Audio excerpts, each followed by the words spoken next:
पाकशाला हिंदी में आपका स्वागत है। आज हम बना रहे हैं बच्चों के लिए हॉर्लिक्स पाउडर। इसे हम दो फ्लेवर में बनाएंगे, क्लासिक हॉर्लिक्स और चॉकलेट हॉर्लिक्स। यदि आपको मेरा ये वीडियो अच्छा लगे, इसे लाइक करें, शेयर करें और मेरा चैनल सब्सक्राइब करना ना भूलें। हॉर्लिक्स पाउडर बनाने के लिए मैंने 1 कप गेहूँ लिया है। इसे मैंने अच्छी तरह साफ़ कर लिया है। इसे हम भिगो कर रखेंगे और इसका अंकुरित तैयार करेंगे। ये मैंने जो लिया है 1 कप, जो को भी मैंने अच्छी तरह साफ़ कर लिया है। इसे हमें 2 से 3 बार धोना है और धोकर हम इसे भिगो कर रखेंगे 8 से 10 घंटे के लिए। आप चाहें तो इसे पूरी रात के लिए भी भिगो कर रख सकते हैं। मैंने गेहूं को पूरी रात भिगो कर रखा था और ये फूल चुका है अच्छी तरह से। ये देखिए, ये गल गया है। यदि इसको दबाते हैं तो दब रहा है अच्छी तरह से। इसका मतलब है गेहूं अंकुरित करने के लिए तैयार हो चुका है। अंकुरित करने के लिए हमें चाहिए एक सूती कपड़ा। इसके अंदर हम गेहूं को रखेंगे और बांध देंगे। इसे हम ऐसी जगह रखेंगे जहां गर्मी हो और हवा लगती रहे। अंकुरित करने के लिए केवल 2 चीज़ें चाहिए। एक तो इसमें नमी होनी चाहिए और दूसरे इसे ऑक्सीजन मिलती रहे। इसे किसी छन्नी में रख सकते हैं या टोकरी में रख सकते हैं या फिर किचन में ऐसी जगह रख सकते हैं जहां इसे थोड़ी गर्मी मिलती रहे और इसमें नमी बनी रहे। गेहूं को अंकुरित करने में 1.5 से 2 दिन लग जाते हैं। और ये जो को भी मैंने पूरी रात भिगो कर रखा था, ये फूल चुके हैं अच्छी तरह से। इसके अंदर जो खराब दाने हों उसे निकाल दें। कई बार भिगोने के बाद इसके अंदर खराब दाने होते हैं जो फूलते नहीं हैं, इसलिए जो दाने ना फूलें उन्हें आप निकाल दें। इन्हें भी हम अंकुरित करेंगे। इसे भी हम उसी तरह बांधेंगे जिस तरह हमने गेहूं को बांधा था। यदि आप इसे किचन में लटका रहे हैं, ऐसे में इसका पानी ख़त्म हो जाता है और ये सूखने लगता है। यदि कपड़ा सूख रहा है तो दिन में 2 बार इसके ऊपर पानी के छींटे मार दें, जिससे इसके अंदर नमी रहेगी और ये जल्दी अंकुरित होगा। यदि आप इसे किसी टोकरी में ढक कर रख रहे हैं तो छींटा मारने की ज़रूरत नहीं है। 2 दिन हो चुके हैं, इसे खोल कर देख लेते हैं। गेहूँ अच्छी तरह से अंकुरित हो चुका है। इसे अलग अलग कर लेंगे। कई बार गेहूं को अंकुरित करते हैं तो उसके अंदर चिपचिपापन आ जाता है, फंगस लग जाती है, एक कालापन आ जाता है। तो यदि आपका गेहूं उस तरह से बन जाता है, बैड स्मेल आ रही है उसके अंदर, तो आप उसे फेंक दें। तब गेहूं को दोबारा अंकुरित करके तैयार करें। और ये देखिए, हमारा गेहूं का अंकुरित बहुत अच्छा बनकर तैयार हुआ है और बिल्कुल भी चिपचिपा नहीं बना है, ना ही इसमें फंगस है, एकदम साफ और सूखा है। अब जो को भी देख लेते हैं अंकुरित हुआ या नहीं। ये भी बहुत अच्छी तरह से अंकुरित हुआ है, बिल्कुल भी चिपचिपा नहीं है, साफ है। अंकुरित करते समय ध्यान रखना है कि इसे 3 से 4 बार धोना है, तब अंकुरित करें और इसमें हवा लगती रहनी चाहिए। इसमें हवा लगेगी तो फंगस नहीं आएगी। अब हम अंकुरित को सुखाएंगे। सुखाने के लिए मैंने साफ सूती कपड़ा लिया है। इसके ऊपर हम अंकुरित को फैला देंगे, क्योंकि हमें इसे भूनकर पीसना है। इसलिए यदि हम इसे सुखाकर भूनेंगे तो इसकी नमी जल्दी ख़त्म हो जाएगी। यदि आपके यहाँ धूप आती है तो आप इसे धूप में ज़रूर सुखाएं। यदि धूप नहीं आती तो आप इसे पंखे की हवा में भी सुखा सकते हैं। हमारा गेहूं और जो सूख कर तैयार हो चुका है। अब हम इसे भूनेंगे। भूनने के लिए मैंने एक भारी तने का पैन लिया है। इसमें मैं आधे गेहूं डाल रही हूँ, आधे हम बाद में भूनेंगे। यदि हम इसे थोड़ा थोड़ा भूनेंगे तो हमारे गेहूं अच्छी तरह से भूनकर तैयार होंगे। इसे हम लो टू मीडियम हीट पर लगातार चलाते हुए भूनेंगे। हमें इसे इतना भूनना है कि ये भूनकर गोल्डन ब्राउन हो जाए। इसे कभी भी तेज़ आंच पर नहीं भूनना है।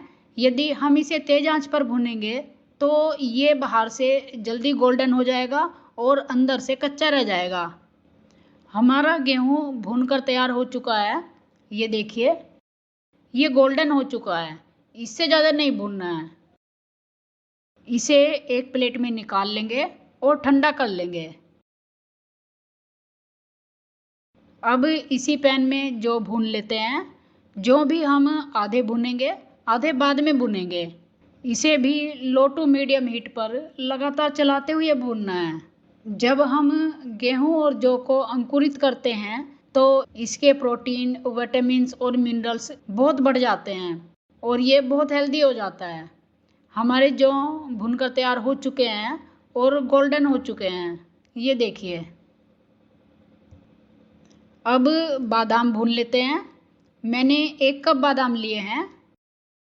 बादाम बहुत हेल्दी होते हैं। बादाम में लगभग 21 ग्राम से ज़्यादा प्रोटीन होता है।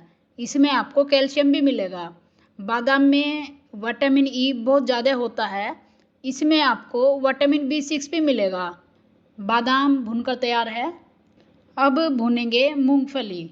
मैंने 1 कप मूंगफली ली है। इसे कम आंच पर लगातार चलाते हुए भूनना है। यदि हम इसे तेज़ आंच पर भूनेंगे, मूंगफली बाहर से जल्दी ब्राउन हो जाती है लेकिन अंदर से कच्ची रह जाती है, और यदि ये अंदर से कच्ची रह गई तो इसका पाउडर अच्छी तरह से नहीं बनेगा। मूंगफली भूनते हुए लगभग 4-5 मिनट हो चुके हैं और ये देखिए मूंगफली बहुत अच्छी भूनकर तैयार हुई है। हमारे गेहूं भी ठंडे हो चुके हैं और एकदम क्रिस्पी बने हैं। और ये देखिए, जो कच्चे अंकुरित गेहूं थे वो वाइट कलर के थे और ये भुनने के बाद गोल्डन हो चुके हैं। अब गेहूं को पीस लेते हैं। ये बहुत हार्ड पीस कर तैयार होते हैं, इसलिए गेहूं पीसने के लिए जो आप मिक्सर ग्राइंडर ले रहे हैं वो कम से कम 750 वाट का ज़रूर होना चाहिए। 1000 वाट का हो तो और भी अच्छा है। अब देख लेते हैं पाउडर बना या नहीं। ये बारीक पाउडर बनकर तैयार हुआ है। इसे निकाल लेंगे। अब पीसेंगे जो ठीक उसी तरह पीसेंगे जैसे हमने गेहूं को पीसा है।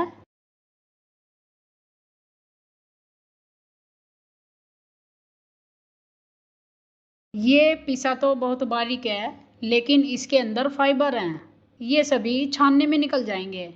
अब मूंगफली पीसेंगे। मूंगफली पीसते समय मिक्सी को बीच बीच में चलाएंगे और बंद करेंगे। इसे लगातार नहीं चलाना है। खोलकर देख लेते हैं। ये अभी दरदरा पिसा है। अब इसमें डालेंगे मिश्री। ये धागे वाली मिश्री है। बाजार में एक मिश्री और आती है छोटी छोटी कटिंग वाली, वो नहीं लेनी है, वो आर्टिफिशियल मिश्री होती है। मिश्री को मैंने कूटकर बारीक कर लिया है। इस तरह ये मूंगफली के साथ अच्छी तरह से पिस जाएगी। अब इसमें डालेंगे 2 चम्मच कुटी हुई मिश्री। मूंगफली को मिश्री के साथ पीसने से इसका तेल नहीं निकलेगा और इसका बहुत अच्छा पाउडर बनकर तैयार होगा। और ये देखिए, बहुत ही फाइन पाउडर बनकर तैयार हुआ है, बिल्कुल भी चिपचिपा नहीं बना है। इसी तरह बादाम का पाउडर बनाकर तैयार करेंगे। इसमें डालेंगे 2 चम्मच कुटी हुई मिश्री। इसे भी हम लगातार नहीं चलाएंगे, थोड़ा सा चलाएंगे और रोक देंगे, फिर चलाएंगे और फिर रोक देंगे। इस तरह से पीस कर तैयार करना है। इसे हमें ज़्यादा नहीं पीसना है क्योंकि ज़्यादा पीसने से इसका पेस्ट बन सकता है। बादाम का भी बहुत अच्छा पाउडर बनकर तैयार हुआ है, बारीक है और एकदम सूखा सूखा बना है। हमने सभी का पाउडर बनाकर तैयार कर लिया है। अब इसे छानेंगे। सबसे पहले हम जौ को छानकर तैयार करेंगे क्योंकि जौ में बहुत सारे फाइबर हैं। ये देखिए, छानने के बाद इसमें बहुत सारा फाइबर निकला है। इसे हम अलग कर देंगे। अब गेहूं को छान लेते हैं। जो बचा है उसे अलग कर देंगे। अब छानेंगे बादाम। यदि बादाम और मूंगफली का पाउडर सूखा नहीं बनेगा तो आप इसे छान नहीं सकते, इसलिए इसे इतना ही पीसना है कि ये सूखा सूखा रहे और चिपचिपा ना बने। हमारा हॉर्लिक्स पाउडर बनकर तैयार है। इस हॉर्लिक्स पाउडर को मैंने 2 बार छाना है। अब इसमें मिलाएंगे 1 cup milk powder. Milk powder डालने से इसमें वैसा ही टेस्ट आता है जैसा कि बाजार में मिलने वाले हॉर्लिक्स पाउडर में आता है। यदि आप ऐसी जगह रह रहे हैं जहां दूध नहीं मिलता या बच्चे ऐसी जगह जा रहे हैं जहां उनको दूध नहीं मिलता, या फिर आप ट्रैवलिंग कर रहे हैं, तो आप इसमें ज़्यादा दूध भी मिला सकते हैं। इसमें आप 1.5 कप से 2 कप मिल्क पाउडर भी डाल सकते हैं। तो जब आप बच्चों को हॉर्लिक्स पाउडर देंगे, इसमें दूध मिलाने की ज़रूरत नहीं है, इसमें पहले से ही दूध होगा। मैं इसमें से आधा हॉर्लिक्स पाउडर अलग कर रही हूँ, आधे को मैं चॉकलेट फ्लेवर दूंगी। आधे में मिलाएंगे 2 से 3 बड़े चम्मच कोको पाउडर। इसे मिक्स कर लेंगे। इसे भी यदि आप एक बार और छन्नी में छान लेंगे तो ये मिक्स हो जाएगा अच्छी तरह से। और ये लीजिए हमारा क्लासिक हॉर्लिक्स पाउडर और चॉकलेट हॉर्लिक्स पाउडर दोनों बनकर तैयार हैं। इस हॉर्लिक्स पाउडर को आप किसी भी साफ सूखे एयरटाइट कंटेनर में भर कर रखें, और जब भी आपको लेना हो साफ सूखे चम्मच से लें। ये 1 महीने तक ऐसा ही रहेगा, बिल्कुल भी खराब नहीं होगा। अब एक हॉर्लिक्स ड्रिंक तैयार कर लेते हैं। मैंने 1 गिलास गर्म दूध लिया है, इसमें डालेंगे 2 बड़े चम्मच हॉर्लिक्स पाउडर। इसमें मीठा डालने की ज़रूरत नहीं है, क्योंकि हमने इसमें थोड़ा सा मीठा पहले से ही डाला हुआ है। पीकर देखती हूँ ज़रा। बहुत ही टेस्टी बना है। हॉर्लिक्स पाउडर बनाते समय ध्यान रखें कि जब भी आप अंकुरित करें उसमें चिपचिपापन ना हो, उसमें फंगस ना लगी हो। आप इन बातों का ध्यान रखेंगे तो आपका हॉर्लिक्स पाउडर मार्केट से अच्छा बनेगा, क्योंकि एक तो इसमें कोई प्रिजर्वेटिव नहीं है, दूसरे ये एकदम फ्रेश है। इस हॉर्लिक्स पाउडर में आपको प्रोटीन के साथ साथ iron, vitamin B6, vitamin E, omega 3, zinc और कैल्शियम भी मिलेगा। आप इस हॉर्लिक्स पाउडर को एक बार जरूर ट्राई करें। वीडियो अच्छा लगे तो लाइक जरूर करें और चैनल को सब्सक्राइब करना ना भूलें। मैं आपसे फिर मिलती हूँ एक नई रेसिपी के साथ।